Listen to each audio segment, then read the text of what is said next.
remember I mentioned earlier with the spies when they come back from the land, and they're telling them, hey, it's a good land. They bring back the produce. They've got these grapes hanging off this pole, and they're talking about how it's a great land and it's fruitful.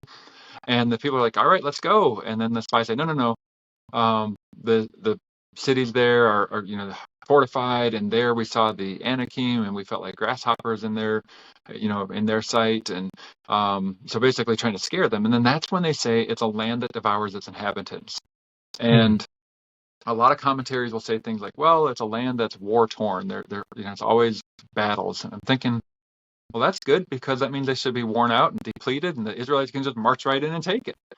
Or they come up with all sorts of things. But if we take that in a very straightforward way, that the land, it devours the inhabitants, and essentially these Nephilim that they're warning the people about, they're trying to scare them, are actually eating people. So let's think about the time period. That's around 1400 BC when Joshua finally goes into the land is 1400. So 40 years earlier, when the spies refuse, right after the Exodus. So when Joshua and the Israelites go into the land, it says I'm going to read it here. And Joshua 11:21. And Joshua came at that time and cut off the Anakim from the hill country, from Hebron, from Debir, from Anab, and it goes on, and it says, there was none of the Anakim left in the land of the people of Israel, only in Gaza, in Gath, and in Ashdod did some remain. So only Gaza, Gath, and Ashdod. Later on, Goliath is from Gath. Goliath's brothers, or his offspring, depending on how that word gets translated, are in Gaza and Gath. It talks about David's mighty men fighting these guys. But if the Israelites are coming from the south or the southeast when they're coming into the land, where Jericho is, and then they spread out. If you were one of these Nephilim and you were being driven out of land, either you're being wiped out or driven out, what direction do you go? Well, you have to go either north or west, which is into the Mediterranean. Right. Okay. Right. So, speculation time. A couple hundred years later, there is a big famous battle at Troy, correct? So the Greeks tell us all about this, and there's a famous man who tries to get home, and it takes him a really long time to get home. He's got 21 ships that leave from there. Odysseus, if your people are wondering. So the Odyssey is all about this guy. So after the Battle of Troy, he tries to get home. The very first island he stops at is the island of the Lystrigonians, and it's in the Mediterranean.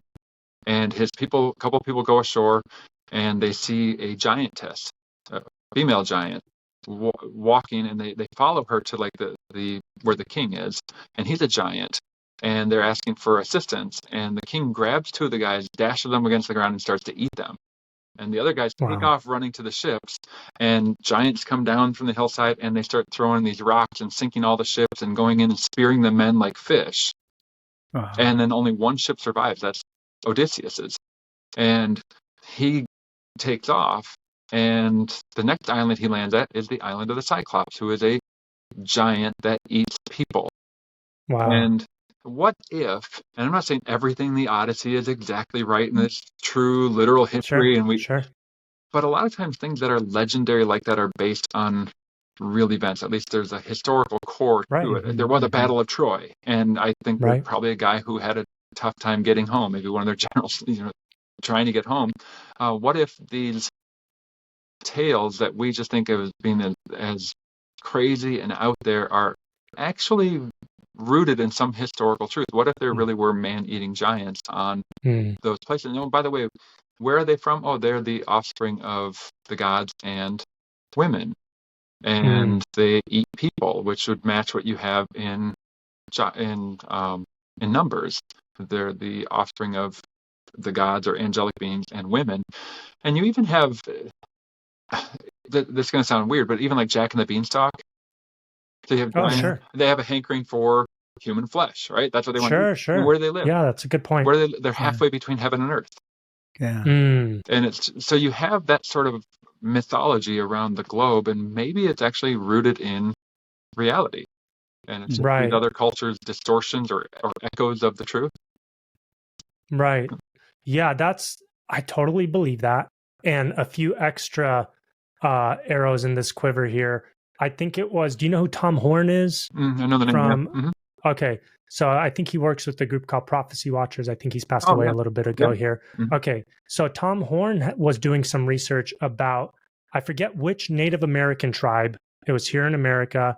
And he was talking to one of their elders. And lo and behold, in their Native American lore, they have accounts of giant cannibals Mhm. with red hair. Hmm. Okay. And this was prevalent amongst those people groups there. Multiple tribes had these accounts of giants with red hair that ate humans.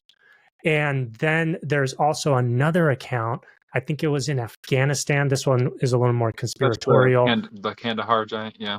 Giant of Kandahar, red-haired giant who was also a cannibal, and this was in Afghanistan, right? I wonder if Homer talks about in the Odyssey. I wonder if he talks about The hair what color. color hair they had. I That would be a smoking gun, in my opinion, if I've ever seen one. You know what I'm I've talking got a about? copy of it right up here, but it would take a Oh while to try to man, find it. you'll have to see. I I don't wonder. think it ever describes the hair color, but I don't know.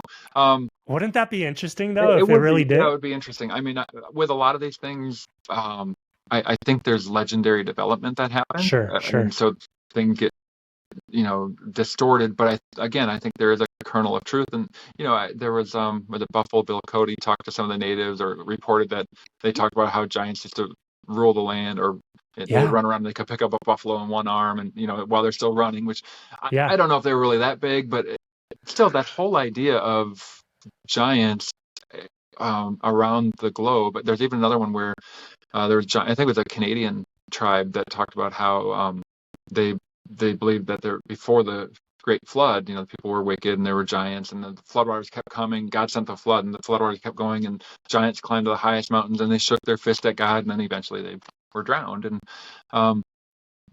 why would they have that legend? And it's so it just seems like you can get little bits and pieces of the truth from around these ancient cultures, and then the Bible is giving us the real account of what happened.